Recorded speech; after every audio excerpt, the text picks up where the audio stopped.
여기 프랑스에서 철도 승무원으로 일하고 있다는 여성이 있습니다. 그리고 그녀는 한국인들의 이해할 수 없는 민폐 행동에 치가 떨린다며 퇴사를 생각하고 있다고 주장하고 있는데요. 하지만 그녀는 이내 한국인들의 행동에 대한 비밀을 알게 되었고 그만 충격을 받고 주저앉고 말았다고 합니다. 그렇다면 그녀는 대체 무슨 일을 겪었던 것인지 자세한 내용 살펴보도록 하겠습니다. 프랑스 여성의 사연입니다. 안녕하세요.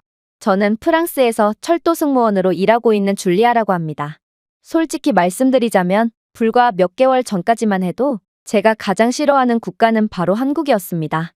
하지만 한국에 대한 오해가 완전히 풀린 지금 저는 한국을 조국인 프랑스보다 좋아하고 한국인들은 모두가 저희 친구라고 생각할 정도로 한국을 사랑하게 되어버렸죠. 일단 제가 왜 한국을 싫어하게 되었는지부터 설명해야 할 것 같은데 그건 제가 근무하는 기차의 특수한 제도와 관련이 있습니다. 저희 기차는 누구나 인정하는 VIP 손님이라면 준특실로 무료 좌석 업그레이드를 해주는 제도를 시행하고 있는데요. 준특실은 원래 특실로 운영하다가 열차 내 좌석 확보에 대한 끊임없는 요구 때문에 그저 1인석을 2인석으로 좌석 증편만 해놓은 객실입니다. 당연히 특실처럼 기내식과 각종 혜택도 제공되고 열차를 타고 내릴 때와 역을 빠져나갈 때의 동선도 짧죠. 그리고 이런 특실과 다름없는 준특실에 배정되는 조건 중 하나가 바로 한국 국적의 여권을 소지했을 경우인데요. 저희가 많고 많은 사람들 중에 오직 한국인만을 VIP 취급해주는 건 다 이유가 있습니다. 사실 이건 제가 입사하기 전에 일어난 일인데 저희가 운행하는 역에서 아이 한 명이 선로에 빠지는 대형 사고가 일어난 적이 있다고 합니다. 그런데 아무도 나서지 않던 그때 한국인 관광객의 기지로 아이가 무사히 선로 밖으로 빠져나올 수 있었다고 하더군요. 저희는 그 한국인 남성을 존경하는 마음으로 3개월 동안 한국인 손님들에게만 좌석을 업그레이드해주는 이벤트를 열었는데 본사에서는 이 이벤트를 시행하면서 오히려 순이익이 증가했다는 놀라운 공지를 냈다고 하더군요. 그리고 그 이유는 한국인들의 시민의식이 너무 훌륭해서 이들이 탑승한 칸에는 인력이 딱히 필요 없었기 때문입니다. 일단 한국인들은 쓰레기를 발생시키는 법이 없었는데 기내식을 먹고 난 뒤에 쓰레기조차 직접 기차 중앙 통로에 쓰레기통에 버려서 한국인들이 다녀간 자리는 정말 새 것처럼 깨끗했다고 합니다. 그리고 한국인들은 열차 도착 5분 전에 내릴 준비를 마치고 제일 먼저 신속하게 하차했는데 동선이 가까운 좌석에 배정받은 이들이 이렇게 신속한 모습을 보이니 하차 시 사람들로 뒤엉키는 혼잡한 모습도 볼 수 없었다고 했죠. 또한 한국인들은 놀랍도록 친절해서 절대로 문제를 일으키지 않았기에 한국인들이 많이 탑승한 날은 그다지 많은 수의 승무원들이 필요하지도 않았다고 하는데요. 이 같은 이유로 회사는 한국인 승객들이 많으면 많을수록 이익이 된다고 판단했고 결국 새로 개편된 준특실에 한국인들에게만 특혜를 준 것이죠. 하지만 이러한 특혜가 생긴 후 꽤나 시간이 지난 뒤에 회사에 입사하게 된 저는 한국인들이 그렇게나 깨끗하고 시민의식이 좋은 사람들이라는 말에 동의할 수 없었습니다. 왜냐하면 적어도 제가 본 한국인들은 정말 최악이었거든요. 이들은 제공된 기내식을 꼭 시트에 묻히면서 지저분하게 먹을 뿐만 아니라 쓰레기도 아무데나 버려대서 일반실보다 훨씬 청소거리가 많았어요. 심지어 한국인들은 다른 승객들이 화장실에 간 사이에 기내식을 절도하는 경우도 많아서 저희 직원들은 늘 분쟁을 조정해야 했죠. 또한 1인 1기내식이 원칙임에도 한국인들은 늘 하나만 더 달라고 소란을 일으켜서 다른 승객들에게 민폐를 끼치곤 했습니다. 그리고 이들은 변기에 왜 자꾸 쓰레기를 버려대는 건지 한국인들은 대변을 본 변기에 쓰레기까지 버리고 같이 물을 내려버리는 상식 이하의 행동을 하는 경우도 많았는데요. 그래서 준특실석의 변기는 성할 날이 없이 늘 망가져버리곤 했고 엄청난 악취 문제는 덤이라 회사 측은 늘 막대한 손실을 입곤 했습니다. 이렇듯 한국인들 때문에 승객들과 승무원들의 많은 불만이 이어지자 회사 측은 한 가지 공지를 내리게 되는데요. 그건 바로 여권 검사 장비를 도입하는 거였습니다. 처음에 저는 이 같은 회사의 결정을 이해할 수 없었어요. 그저 기대 이하였던 한국인들에 대한 특혜를 취소해버리면 되는 것을 한국인들 하나 때문에 절차를 복잡하게 만들 필요가 있는 건가 싶었거든요. 하지만 그렇게 장비를 도입한 이후 저는 정말 충격적인 사실을 깨닫게 되었는데요. 왜냐하면 자신은 한국인이라며 각종 혜택을 요구하던 사람들은 알고 보니 전부 중국인들이었다는 것이 밝혀졌거든요. 그동안 여권 검사를 그리 철저하게 하지는 않아서 몰랐는데 전문 장비로 철저한 검사를 해보니 이들은 컬러 프린트로 인쇄한 허접한 위조 여권을 들이미는 경우도 있었고, 한국은 중국의 여러 위성도시 중 하나라며 같은 나라니까 상관없지 않냐는 황당한 논리를 펼치기도 했어요. 심지어 몇몇은 자신은 한국의 소수민족 출신으로 국적만 중국이지 한국어도 구사할 수 있는 영락없는 한국인이라고 주장하기도 했는데요. 그럴 거면 한국으로 귀화를 하지 왜 중국인으로 살고 있는 건지 중국인들의 뻔뻔함은 정말 상상을 초월하더라고요. 그러다 저는 경악을 금치 못할 비밀까지 알게 되었는데요. 전문 장비를 도입한 이후 한국 정부에서 정식으로 발행된 한국 여권임에도 자꾸만 오류가 생기는 일들이 잦아서 의아하던 차였는데 알고 보니 경찰로 인계된 그들은 게스트하우스 전문 터리범들이었던 것입니다. 중국인들은 게스트하우스나 여러 관광지에서 가방을 털며 습득한 한국 여권을 사용하고 있었던 거였죠. 어쨌든 그렇게 중국인들이 사라진 객실은 제가 그동안 겪어보지 못한 말로만 전해 내려져 오던 평화를 되찾게 되었는데요. 한국인들은 정말로 어떠한 쓰레기도 발생시키지 않았으며 소란이나 문제를 일으키는 경우도 전혀 없더군요. 그리고 한국인들은 어찌나 사려 깊던지 가끔은 승무원들이 해야 할 일을 대신 처리해주기도 했어요. 저는 한 번은 흔들리는 열차에서 넘어져 다리를 접질려 버렸던 적이 있는데요. 하지만 제가 맡은 일은 수행해야 했기에 그렇게 기내식을 나눠주기 위해 힘들게 준특실 문을 열었습니다. 그런데 그때 제가 낑낑대는 모습을 본 어떤 중년의 한국인 부부가 자신들이 도와주겠다는 몸짓을 하며 기내식을 대신 나눠주는 거 아니겠어요? 제 동료들마저 네가 아무리 다쳤더라도 그건 너의 일일 뿐이고 맡은 일은 제대로 수행해야지라며 개인주의적인 태도를 보여줬는데 한국인들은 전혀 달랐던 것입니다. 이외에도 한국인들은 서로 바깥 풍경을 보고 싶다며 울어대는 아이들을 위해 기꺼이 창가 자리를 양보해주는 등 놀랍도록 친절한 모습을 보여줬는데요. 한국인들은 정말 배려가 몸에 밴 아름다운 사람들인 것 같았습니다. 그러다 저는 놀라운 경험을 하게 되었습니다. 바로 한국의 기차인 KTX 측과 저희 회사와의 문화교류 프로그램에 선발돼서 한국에서 철도 승무원으로 직접 근무하게 되었거든요. 두 회사 모두 외국인 승객들이 자주 이용하므로 저는 한국에서 외국인 승객들에게 서비스해주는 역할을 수행하게 된 것입니다. 저는 안 그래도 다른 나라 사람들과는 전혀 다른 모습을 보이는 한국인들에 대한 호감과 호기심이 가득하던 차였는데요.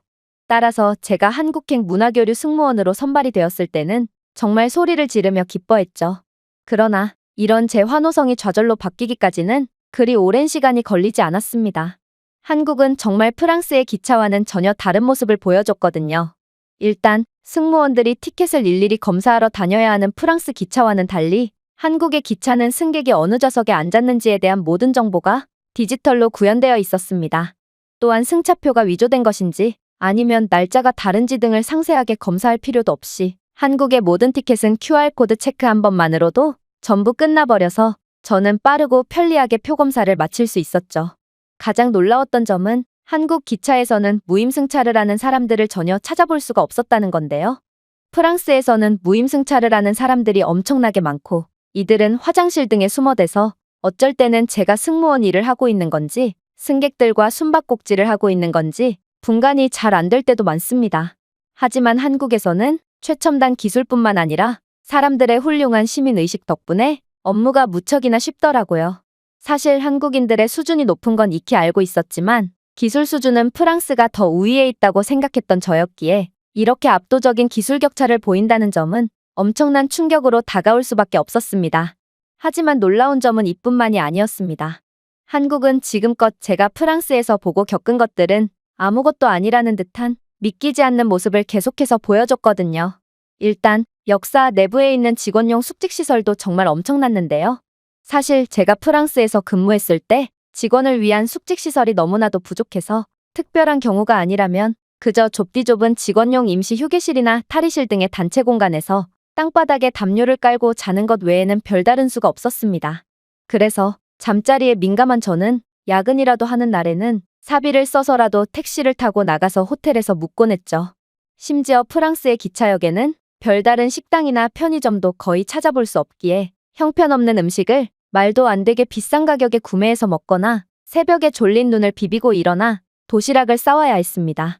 하지만 한국의 역사 안에는 직원용 숙직실이 따로 마련되어 있었고 제 동료인 현지 씨는 이 숙직실은 애초에 여유 있게 설계되었기 때문에 아무리 이용하는 직원들이 많아도 자리가 부족할 일이 전혀 없다는 놀라운 말까지 건네오더군요. 또한 한국의 기차역은 그저 기차역 하나만으로 이용되는 공간이 아닌지 지하철역과 연계되어 폭넓게 사용되고 있었고, 근처에는 버스킹 공연을 하며 문화생활을 하는 사람들도 많더라고요. 이렇듯 한국의 기차역이 다양한 역할을 수행하고 있다 보니 근처에는 대형마트나 백화점, 그리고 식당과 카페까지 갖추고 있는 등 엄청난 인프라를 보여주고 있었습니다.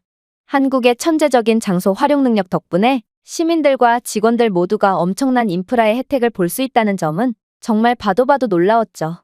그렇게 저는 한국 기차역에 감탄하며 현지 씨를 따라 숙직실에 한번 들어가 보기로 했어요. 그러나 저는 숙직실 입구에 발을 딛자마자 약간의 실망을 할 수밖에 없었는데요. 왜냐하면 이 공간은 신발을 벗고 들어가야 하는 공간인 듯 신발장이 구비되어 있었기 때문입니다. 도대체 바닥의 한기 문제를 어떻게 해결하려고 신발을 전부 벗고 들어가는 건지 저는 이러한 희한한 구조의 숙소를 이해할 수가 없었고, 이건 틀림없이 한국의 실수라고 생각했어요. 하지만 저는 신발을 벗고 숙직실에 들어가자마자 그 즉시 따뜻한 땅바닥을 느끼고 화들짝 놀라고 말았습니다. 그랬습니다. 한국은 온돌이라는 과학적인 난방 방식을 사용하고 있었고, 따라서 이러한 공용 공간을 더욱 청결하고 따뜻하게 이용할 수 있던 거였죠. 심지어 숙직실 안에는 안마 커튼이 있어서 사람들의 개인적인 공간을 존중해주고 있었고, 안마의자나 온열 매트리스, 그리고 세탁기까지 구비되어 있었는데요. 이러한 프랑스와는 전혀 다른 복지 시스템에 한국은 프랑스보다도 사람 개개인을 훨씬 존중하는 나라구나 싶어서 부러운 감정이 들기도 했습니다. 그런데 현지 씨는 입을 벌린 채 넋이 나간 표정을 짓고 있는 제게 더욱 놀라운 이야기를 해주는 거 아니겠어요? 줄리아, 뭘 이런 것 가지고 놀라는 거야? 온돌은 서울역의 노숙자들이 머무는 곳에도 설치되어 있을 정도로 엄청나게 흔한데 말이야. 이런 과학적인 보온시설이 노숙자들이 머무는 공간에도 설치되어 있다니 도대체 한국은 얼마나 부자 나라길래 노숙자의 인권까지 생각해주는 건가? 그리고 프랑스의 승무원들은 한국의 노숙자 취급도 못 받는 건가? 순간 많은 생각들이 머릿속을 스쳐 지나갔습니다. 그리고 어떻게 서울역은 노숙자와 시민들이 공존할 수 있는 건지 정말 황당한 감정마저 들었는데요.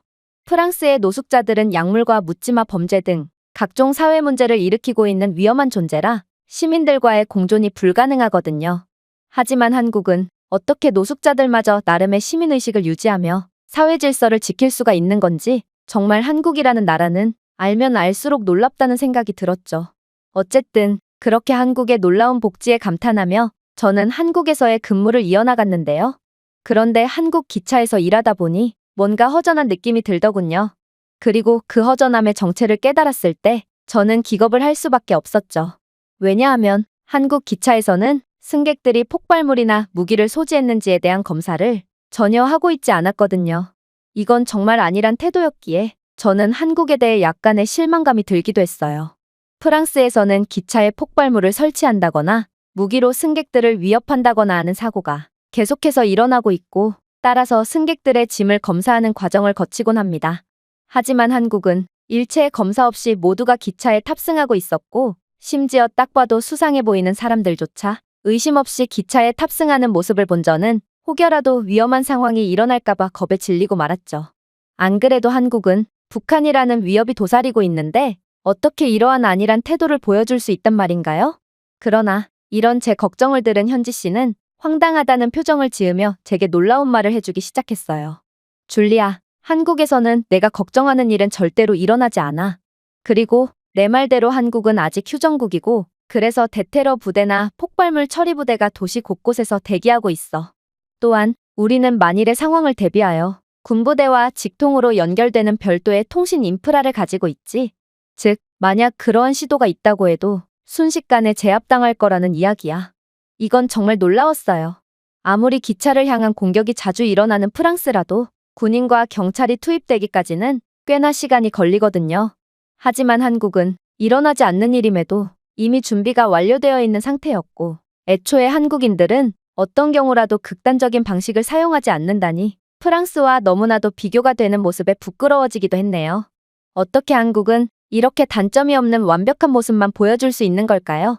이렇게 황당할 정도로 수준 높은 모습을 보여주는 한국을 보다 보면 이 나라가 그저 보여주기식으로 좋은 면만 보여주려 하는 건 아닌가 하는 의심이 들기도 하지만, 한국인 승객들의 하나 같은 매너와 수준 높은 모습을 보다 보면 이 나라의 수준은 정말 선진국의 평균을 아득히 뛰어넘었구나 싶어 부러운 감정만 드는 것 같습니다. 노약자를 보면 자던 중에도 벌떡 일어나서 짐칸에 짐을 옮기는 것을 도와주는 모습이나 오래도록 서 있는 게 힘들지는 않냐며 제게 유창한 영어를 구사하며 자신이 기념품으로 사왔다던 발바닥 파스와 커피 한 캔을 건네는 모습은 정말 프랑스에서는 친구 사이라도 절대로 볼 수 없는 모습이고 이러한 한국인들의 따뜻한 마음은 한국을 더 사랑하게끔 해주는 것 같습니다. 유일한 문제라면 이런 아름다운 한국의 문화에 익숙해진 제가 개인주의적이고 인프라도 후진적인 프랑스로 돌아가서 제대로 적응을 할 수 있을까 하는 걱정이 든다는 거예요. 저는 매일 밤마다 KTX가 저를 정식 직원으로 채용해주는 꿈을 꿀 만큼 한국에서의 삶에 너무나도 만족하는 중입니다. 이 외국인의 글은 여기까지입니다. 한국 파견에서 충격을 받았던 프랑스 여성의 사연이었습니다. 제가 준비해온 내용은 여기까지입니다. 끝까지 시청해주셔서 진심으로 감사드리며 여러분들의 구독과 좋아요, 알림 설정은 영상 제작에 큰 힘이 됩니다. 이상 세모튜브였습니다.